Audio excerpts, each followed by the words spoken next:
আপনাদের সাথে আলোচনা করবো বা আপনাদেরকে জানাবো বিষয়টা খুবই sensitive and sorry for my look. কালকে আমার বিয়েবাড়ি ছিল।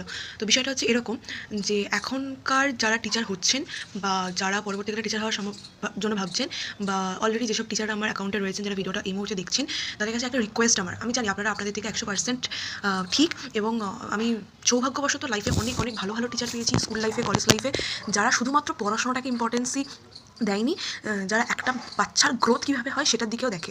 ব্যাপারটা হচ্ছে এরকম, কালকের আমার বোনের বা অ্যানুয়াল এক্সাম স্টার্ট হয় অ্যান্ড কালকে লাইফ সায়েন্স এক্সাম ছিল।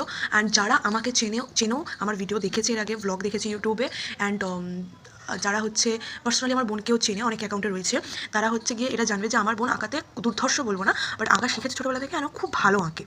এবং করোনার সময় আঁকা ছাড়ানো হয় এবং তারপর থেকে তেমন আঁকা দেওয়া হয়নি। এখন বর্তমানেও গান শিখছে এবং ভগবানের আশীর্বাদে সেটাও খুব ভালো করে।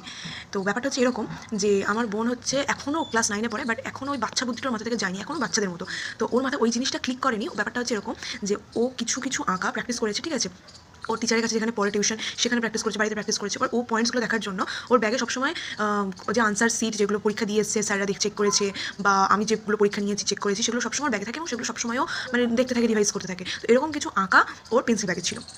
এবার আমার বোন সবসময় পরীক্ষা দিতে যায়, একটা জিনিস আমি বলি, আমার বাবা মা কী বলে আমি শুনতে পাই না, কারণ আমি সবসময় যে মুহূর্তে যাচ্ছি এটা বলে দিই যে কাউকে দেখাবে না, কারোর থেকে দেখবে না, তুমি যেটুকু পারবে সেটুকু লিখবে, তাতে তুমি ফেল করো, পাস করো, 20 পাও, 30 পাও, দ্যাট ডাজন্ট ম্যাটার, নিজের যোগ্যতায় পরীক্ষা দিয়ে আসবে, কারোর হেল্প নেওয়ার কোনো দরকার নেই। আর কেউ যদি হেল্প চায়, সেটাও তোমার যদি মনে হয় যে তোমার পেপার কমপ্লিট হয়ে গেছে, দেন তুমি হেল্প করবে। তো ব্যাপারটা হচ্ছে এরকম যে কালকের ও এক্সাম দিয়েছে, ওর এক্সাম দেওয়া শেষ হয়ে গেছে, লাইফ সায়েন্স এক্সাম ছিল।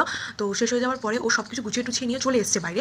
দেন ওর যে পরীক্ষার গার্ড ছিলেন ম্যাডাম, উনি তারপর বাইরে বেরিয়ে বলেন যে এরকম পৌলমী তুমি যাবে না, বলে ওকে আটকে রাখে। অ্যান্ড তারপরে সবাই যখন চলে যায়, ওকে নিয়ে হেডম্যামের কাছে যায় এবং ওর যে আঁকাগুলো ছিল তার মধ্যে থেকে ওর যে আঁকাটা পড়েছিল মাইট্রোকন্ড্রিয়া, তো ওই আঁকাটাও ওই চিরকুটের ভেতরে ছিল, অ্যান্ড সেই জন্য পেপারটা পুরোটা ক্যান্সেল করে দেয়।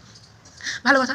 প্রত্যেকটা টিচার, ওই টিচারটা বাদে প্রত্যেকটা টিচার, যারা যারা সেখানে 10-15 জন মেবি প্রেজেন্ট ছিলেন, আমি স্কুলে ছিলাম না, আমি পরীক্ষাতেও নিতে জানি, মা বললেন, তো যে কজন টিচার ছিলেন এবং আমার বোন বললেন, সবাই বলছে যে পৌলমীকে আমরা চিনি, ও 1 থেকে 10-এর মধ্যে সবসময় থাকে, ও এরকম কাজ করতে পারে না, হয়তো চিরকুটগুলো ছিল, বাট ও কখনো দেখে করেনি, এবং ক্লাসে যখনই টেস্ট নিয়েছি তখনই খুব ভালো, পড়াশোনাতেও খুব ভালো, ও আঁকাতেও খুব ভালো, তো ও এরকম করতে পারেই না, কোথাও ভুল হচ্ছে ও দেখেনি। তো স্বাভাবিকভাবে যে টিচার গার্ডে ছিলেন, ইনভিজিলেটর ছিলেন, তার কথা অনুযায়ী হেড ম্যাম যিনি ছিলেন, উনি হচ্ছে পেপারটা ক্যান্সেল করে দেন, পুরো পেপারটা ক্যান্সেল করে দেন।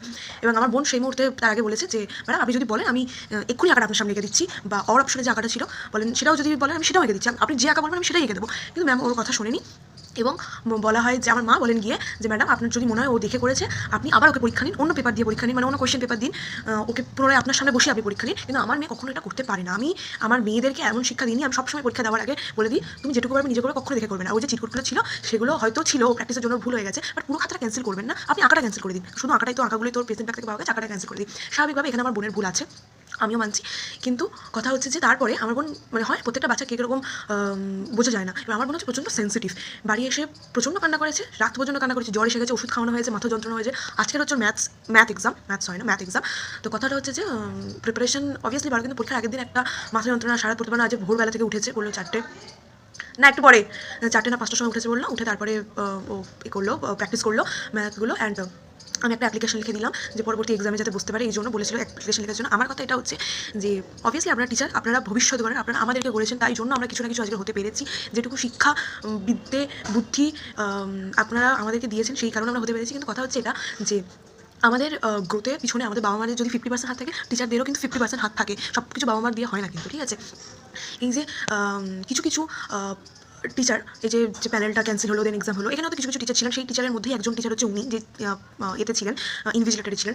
তো কিছু কিছু টিচার হয়তো মনে করেন যে আমরাও ঘুষ দিয়ে চাকরি করে পেয়েছি, তো হয়তো এরাও টুকে পাস করছে, সরি ফর দ্যাট যদি কোনো টিচার খারাপ লেগে থাকে। বাট এটা একজন গার্জিয়ান হয়ে একটা বাচ্চার এই মুহূর্তে আমার মনে হচ্ছে, কারণ আমার বোনটা কালকে যেভাবে ও মেন্টালি সাফার করেছে, মানে অঝর নয়নে, আমি বাড়ি ছিলাম না, আমি 6টার সময় 5টার সময় বাড়ি এলাম, আমাকে যদি অঝর নয়নে কেঁদেছে, যদি আমি করিনি। তো সেখানটায় দাঁড়িয়ে আমরা কখনো আমার বাচ্চাদের এরকম শিক্ষা দিও না, দেবো না।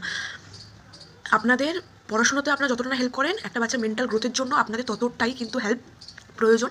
তো আপনারা বাচ্চার সাথে দয়া করে এরকম কোনো ব্যবহার করবেন না। এবং আমার বোন যা বলছিল, টিচারটা কোনো কথাই শুনতে চাইছিল না, যে কোনো কথা শুনতে নারাজ ছিল।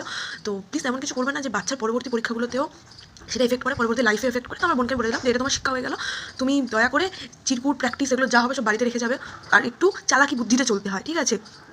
আর ও বলছে যে ওই মেয়েটা, যে মেয়েটা নাকি বলে দিয়েছে, ও সেই মেয়েটা ওর কাছে চেয়েছিল, ঠিক আছে, যে আমাকে একটু আনসার দেখা, ও বলেছিল দেখ আমি আঁকছি, আমি দেখাতে পারবো না এখন।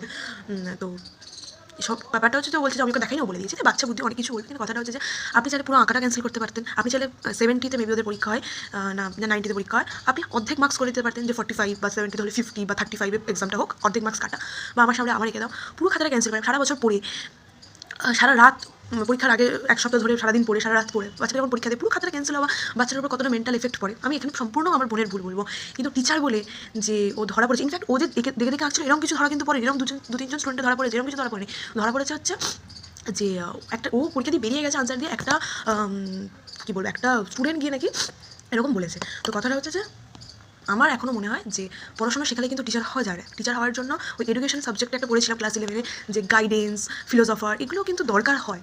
তো জানি না আমি কতটা ঠিক বললাম কতটা ভুল বললাম, but it's a humble request to the teachers যে একটু এগুলো দেখবেন।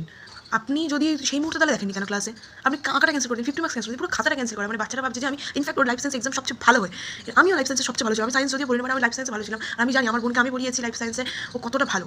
তো সেখানে পুরো খাতাটা ক্যান্সেল করালো, ও হয়তো বলছে যে আমি 90-তে 80 পাবো, হ্যাঁ 90-তে পরীক্ষা হচ্ছে, আমি 80 পাবো, পেতাম, 80 মার্কস চলে যাওয়া মানে ওর রেজাল্টের উপর কতটা এফেক্ট পড়বে, যে মেয়ে সবসময় র্যাঙ্ক করে এসছে 1 থেকে 10-এর মধ্যে ছিল। তো এই আর কি, খারাপ লাগছে একজন গার্জেন হয়ে, বাট একটু দেখা উচিত এগুলো।